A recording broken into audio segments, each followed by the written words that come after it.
के ऊपर पूरा नाज व गर्व भी है। वैसे मुझे पूरी उम्मीद है कि ये लोग विरोधी पार्टियों के इन सब हथकंडों व षड्यंत्रों से आगे भी हमेशा सजग व सचेत रहेंगे, जिनके बारे में मान्यवर श्री कांशीराम जी ने अपने जीते जी इन वर्गों के लोगों को कदम कदम पर काफ़ी सजग व सचेत रखा है। इसके अलावा यहाँ मैं ये भी याद दिलाना चाहती हूँ कि मान्यवर श्री कांशीराम जी ने बाबा साहब डॉक्टर भीमराव अंबेडकर के बताए हुए रास्तों पर चलकर ही बीएसपी के संगठन को चलाने व चुनाव लड़ने आदि के लिए हमेशा अपनी पार्टी के इन वर्गों के लोगों से ही विभिन्न रूपों में आर्थिक सहयोग लिया है, न कि कांग्रेस, बीजेपी व अन्य विरोधी पार्टियों की तरह यहाँ बड़े बड़े पूंजीपतियों व धन्ना सेठों से कोई भी आर्थिक सहयोग लिया है, वरना फिर सहारे के साथ साथ उनका इशारा भी जरूर आ जाएगा और फिर सत्ता में आने पर हमें भी इन पार्टियों की तरह ही उनको फ़ायदा पहुंचाने के हिसाब से ही अपनी सरकार चलानी पड़ेगी। और ऐसी स्थिति में फिर हमारी पार्टी सत्ता में रहकर भी अपने लोगों को उचित लाभ नहीं पहुंचा सकती है, जिसे खास ध्यान में रखकर ही हमारी पार्टी हर वर्ष अपने इन वर्गों के लोगों से ही विभिन्न रूपों में थोड़ा थोड़ा आर्थिक सहयोग लेकर अपनी पार्टी के संगठन को चलाती है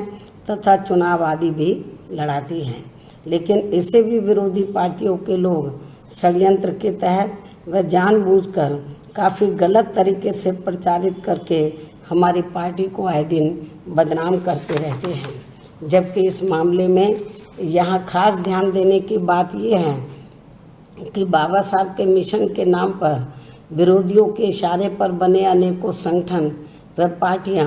जो खासकर बीएसपी के मूवमेंट को कमज़ोर करने के लिए हर स्तर पर आए दिन पैसा पानी की तरह बहाते रहते हैं, उनके ऊपर आए दिन पैसा पानी की तरह बहाते रहते हैं। आखिरकार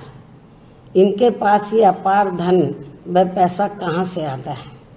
ये काफ़ी गंभीरता से सोचने की बात है। जो इनके इशारे पर जो अनेकों संगठन बने हैं विरोधी पार्टियों के इशारे पर, तो जो बाबा साहब के नाम पर अनेकों संगठन में पार्टियां बनी हैं, तो इनके पास ये इतना पैसा कहाँ से आता है, अपार धन,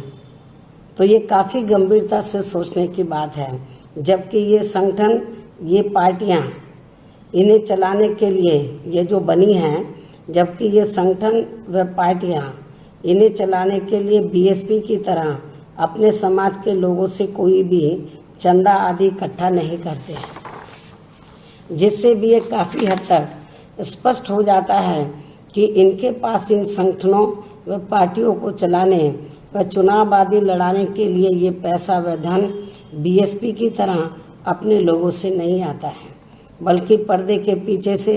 इनके पास ये पैसा व धन हमारी विरोधी पार्टियों से ही आता है, जो खासकर बीएसपी को कमज़ोर करने के लिए पूरे जी जान से लगी हुई है। इतना ही नहीं बल्कि विरोधी पार्टियों के इशारों पर बने ये संगठन व पार्टियां हमारी पार्टी को आर्थिक तौर पर कमज़ोर करने के लिए भी हमारे लोगों को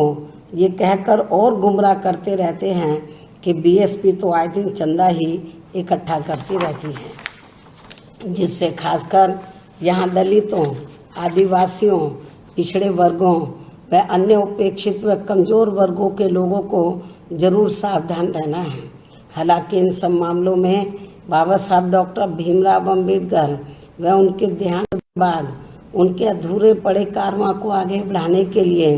मान्यवर श्री कांशीराम जी हमेशा इन लोगों को शुरू से ही सजग व सचेत करते रहे हैं। इसके अलावा अब तो हमारे विरोधी लोग बीएसपी को कमज़ोर करने के लिए इस हद तक उतर आए हैं कि जब बीजेपी केंद्र की सत्ता में आसीन होती है तो तब कांग्रेस पार्टी एंड कंपनी के लोग हमारे इन वर्गों के लोगों को गुमराह करने के लिए जानबूझकर षड्यंत्र के तहत बीएसपी को बीजेपी एंड कंपनी की बी टीम, पिछलग्गू, मुखपत्र व ना जाने क्या क्या नामों की संज्ञा दे देते हैं और जब ठीक इसके विपरीत कांग्रेस पार्टी एंड कंपनी के लोग केंद्र की सत्ता में आसीन होते हैं तो तब बीजेपी एंड कंपनी के लोग हमारे लोगों को गुमराह करने के लिए लगभग यही भाषा का इस्तेमाल करते हैं। लेकिन इससे भी ये साफ जाहिर हो जाता है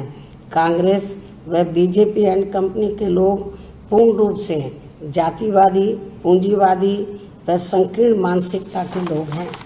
जिनकी सोच, नीति व नियत हमारी पार्टी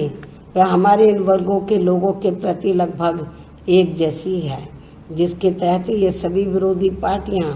अंदर अंदर एक होकर बीएसपी को केंद्र व राज्यों की सत्ता तक नहीं पहुंचने देना चाहती हैं। वैसे भी इन्हें ये बात अच्छी तरह से मालूम है कि बीएसपी के सत्ता में आने पर फिर ये पार्टी खासकर यहाँ दलितों, आदिवासियों, पिछड़े वर्गों, अक़लियतों व अन्य उपेक्षित वर्गों एवं अपर कास्ट समाज में से गरीब लोगों के हितों का और इनके साथ साथ किसान, मजदूर, छोटे व्यापारी, अन्य मेहनतकश लोगों का भी हर मामले में प्राथमिकता के आधार पर पूरा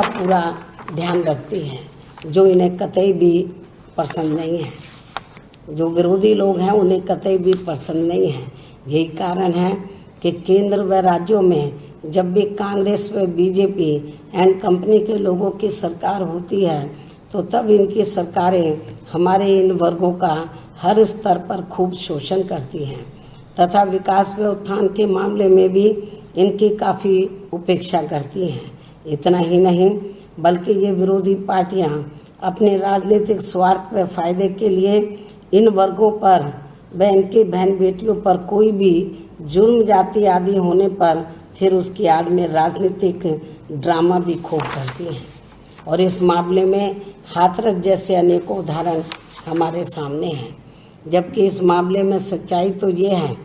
कि खासकर कांग्रेस व बीजेपी एंड कंपनी के लोगों के शासनकाल में यहाँ इन लोगों का कोई भी खास विकास व उत्थान आदि नहीं हुआ है और इनके ऊपर बड़े पैमाने पर हर स्तर पर जुल्म जाती हुई है। और भी ये सभी विरोधी पार्टियां अंदर अंदर आपस में एक होकर हमारे इन वर्गों के लोगों का हर स्तर पर काफ़ी शोषण करती हैं और इन्हें अभी भी सदियों की तरह ही अपना गुलाम व लाचार बनाए रखना चाहती हैं, जिसकी खास वजह से ही फिर हमें इन वर्गों के हितों में बीएसपी को बनाने की ज़रूरत पड़ी है, जिसे अब कमज़ोर करने के लिए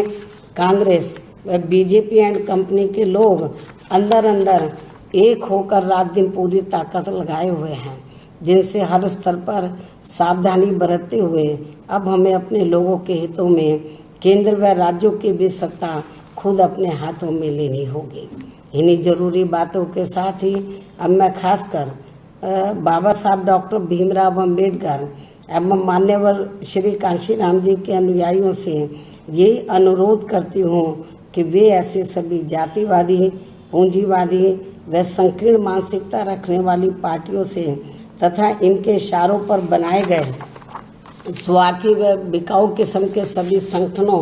व पार्टियों से दूरी बनाते हुए अपने हितों में केवल अपनी एकमात्र हितैषी सर्व जनहिताय व सर्व जन सुखाय की पार्टी बीएसपी को ही हर प्रकार से मजबूत बना के इसे केंद्र व राज्यों की सत्ता में ज़रूर लाएं। और यदि इनके अनुयायी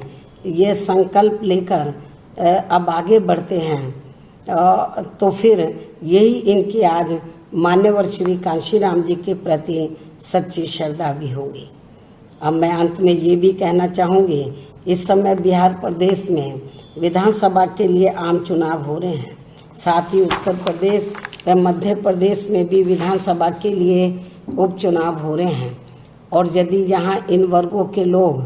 इन सभी बातों को ध्यान में रखकर ये चुनाव लड़ते हैं तो फिर बिहार में हमारी पार्टी बीएसपी व श्री उपेंद्र कुशवाहा की पार्टी राष्ट्रीय लोक समता पार्टी आदि को मिलाकर बने, और भी पार्टियां मिली हैं, आदि को मिलाकर बने इस गठबंधन का तथा उत्तर प्रदेश व मध्य प्रदेश के उपचुनावों में अकेले लड़े ही बीएसपी का फिर जरूर अच्छा रिजल्ट आएगा। इस उम्मीद के साथ ही अब मैं पुनः मान्यवर श्री कांशीराम जी को अपने श्रद्धा सुमन अर्पित करते हुए अपनी बात यहीं समाप्त करूं। लेकिन इससे पहले मैं श्री रामविलास पासवान, जो काफ़ी दिनों से बीमार चल रहे थे, कल उनके हुए निधन पर गहरा दुख प्रकट करती हूँ। साथ ही कुदरत से ये भी प्रार्थना करती हूँ कि कुदरत इनके परिवार में समर्थकों को इस दुख को सहन करने की शक्ति दे। जय भीम भारत।